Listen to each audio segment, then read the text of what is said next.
Different than any of our other years here because we've got a healthy dose of returners, almost balanced perfectly with newcomers. So it's kind of a one-on-one matchup. It's been very seamless getting back on campus with in-person classes. We've spent a lot of time just making sure they've got plenty of opportunity to get used to having that as their routine. We've moved freshmen off campus for the first time ever, which is a good thing and a scary thing as a coach at the same time. But lots of new fun things, and it's been fast, furious, but going really well. Paul, go ahead. Hey, yeah, can you talk about that as far as kind of indoctrinating those freshmen in with the newcomers? You know, what 5, 6 freshmen? What's that been like thus far? Real fun to watch. Like, we've got some of these returners that have gone from the role of wide-eared and wide eyes to now being able to help lead and talk them through it and guide. A lot less talking about the coaches, a lot more talking about the players. I think the comfort level's been really exceeded our expectations with how fast they've picked up on things and how they've started to fit together. Really developed a voice that each one of them can kind of count on somebody.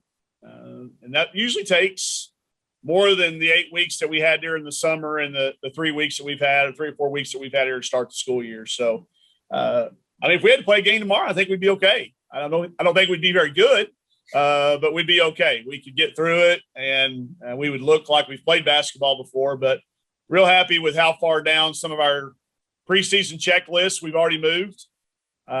We have a week-long basketball immersion week in which we literally toss everything we've got at them. They meet everybody. They hear kind of the whole parts of how we do everything and the systems that we use.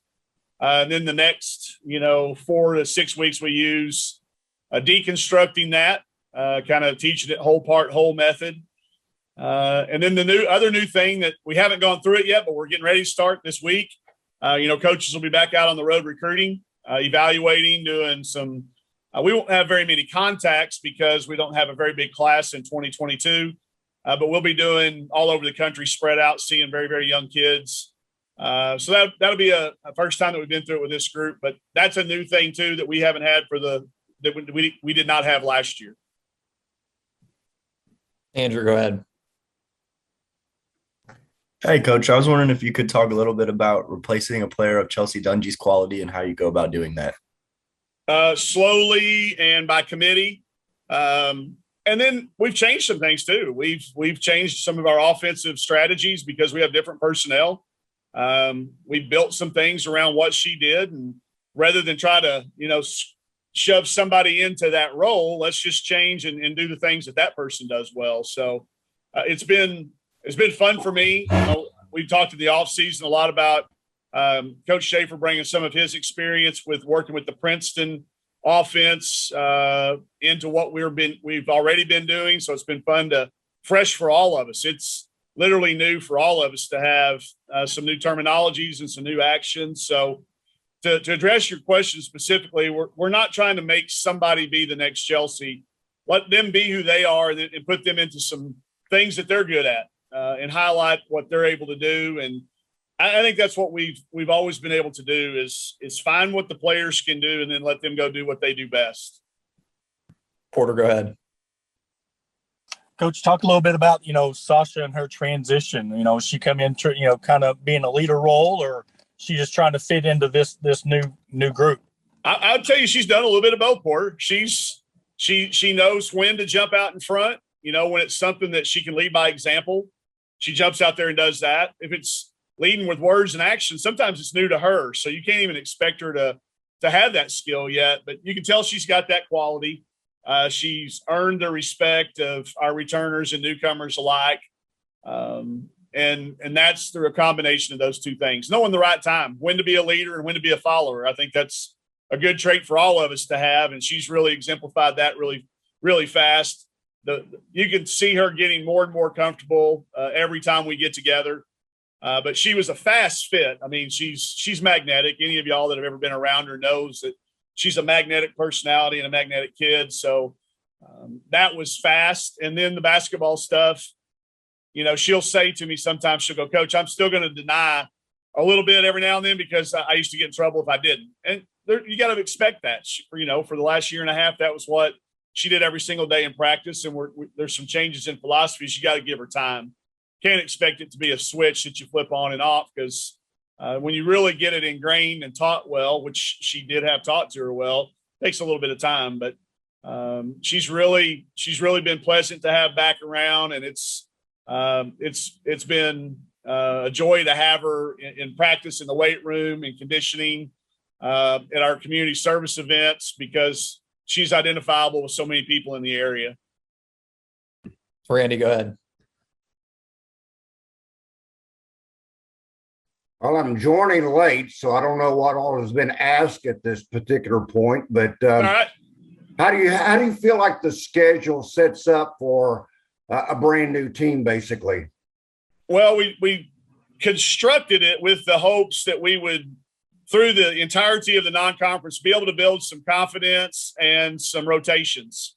We knew that there were going to be a lot of new faces and new roles. Even with our returners, other than Mac and Amber, there's going to be a lot of drastic role changes for Aaron and Marquisha and Riley, and Oberg. So wanted to make sure that we had an opportunity in the non-conference to see as many rotations as we could, but still challenge ourselves enough that if we do well in the Southeastern Conference play, that we'll be in the conversation to host an NCAA tournament. We worked so hard to do that last year, and we didn't get to actually host it. We want to do that again.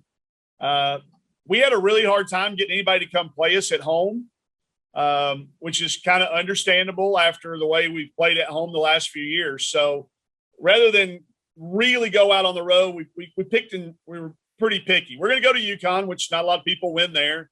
We're going to go to Central Florida, which not a lot of people go down there and win. So we're going to Arkansas State, which I know what happened the last time the Razorbacks showed up over there in Jonesboro. So we tried to balance it with a healthy dose of build confidence, but also be prepared for what the SEC is going to bring us. I mean, you can tell we're not going to be probably as challenged going in. I'm not telling you what our record is going to be, but you don't see traditional NCAA tournament top 5, top 10 teams on there like we have the last couple of years. But I don't think it would have been fair to ask this particular roster to play that. So I think we put together a really good challenging one with Belmont coming back in here, getting to play the in-state schools, and then balancing that in with some games around, crucial times of the year, finals, coming in and out of Christmas, those types of things that are always a challenge. We're going to get to be home for Thanksgiving. I can't remember the last time I cooked in my own kitchen for a Thanksgiving, so that was fun to be able to find 2 opponents to play back-to-back nights. It'll kind of have a classic or a tournament feel, even though we won't have trophies and an actual tournament bracket on there. It'll feel like that. So we're really happy with it. We're getting to go to Orlando for a few extra days. So our kids, it's been a couple of years since they've been able to do anything fun on a road trip other than, see the walls of our hotel and have random things shoved up our noses when we're there. So we went to Florida last year, but it certainly didn't feel like a vacation. So we're excited about it. The trip to UConn is obviously a highlight, taking those kids to a place that they've seen on TV hundreds and hundreds of times and challenge ourselves in the early part of the season with a team I think that'll be surely preseason top 3 or 4, I think. Paul, go ahead.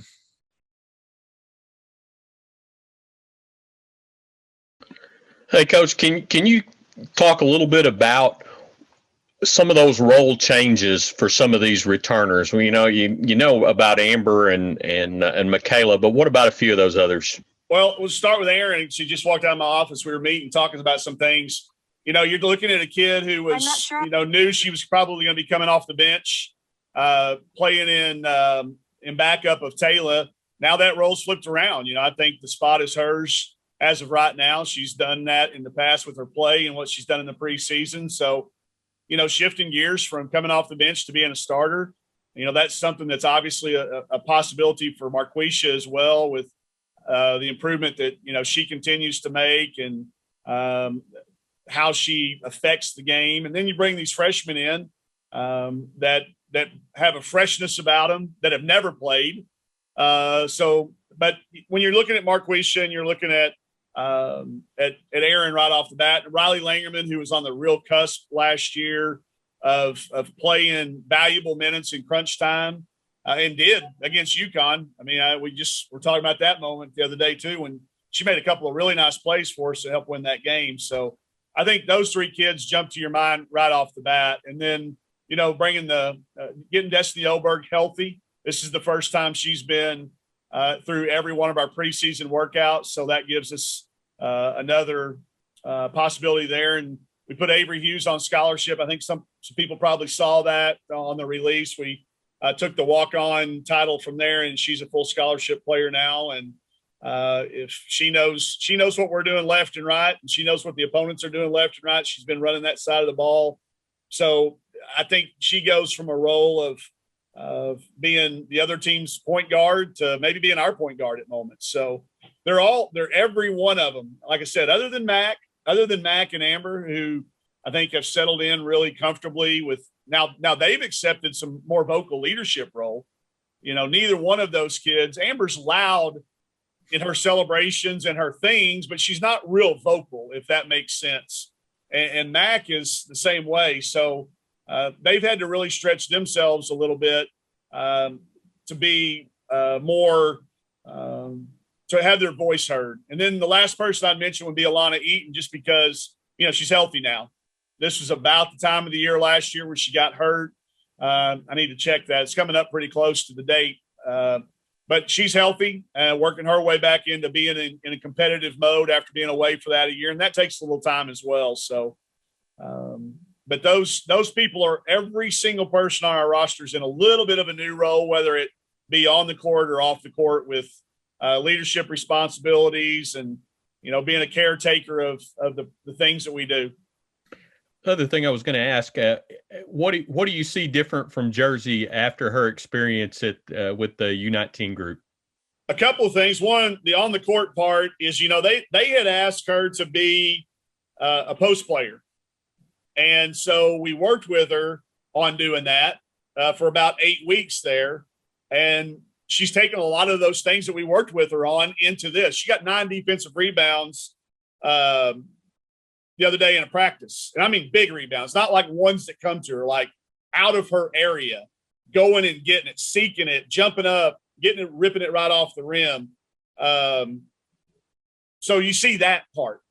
I also think there's a hunger, and the only reason I know is because she told me there is, not playing, even though she was on a very honorable and a very prestigious position of being one of 12, not getting to play minutes.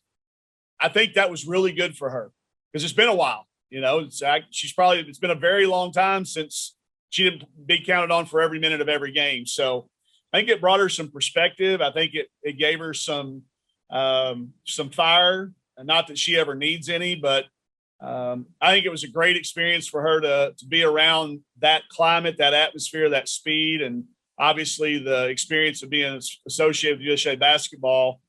I think it gave her some confidence, which, no freshman comes in. They may be exuding some confidence, but there's not very much there. I think she comes in with some real confidence. Porter, go ahead. I want to go back to the schedule for a second. And what went into not playing any of those classics? Was it because of the roster, or was that something that you kind of looked into and just didn't work out? A couple of things. One, I'm still not sold that some of those foreign ones are going to happen, with the COVID where it's at. I didn't want to get us into a situation where we had something scheduled and it would fall through because of the potential with that. So we kind of rolled the dice a little bit there. Hopefully it's okay. But we can really only do that about once every 3 or 4 years. And I wanted to make sure we did that next year. So by not doing it this year, we guarantee that we're going to do something next year. So mark your calendars for that.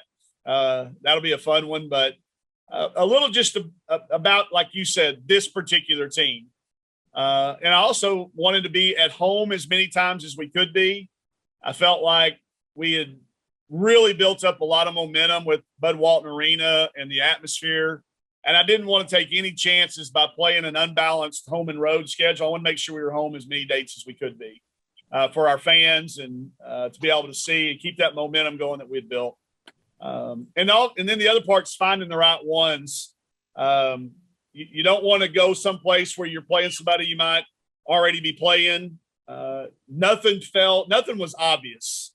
So rather than try to make something a good experience, we said, let's just make our own here and then start looking for next year. We looked early and we were able to get one early for 22-23 locked in there.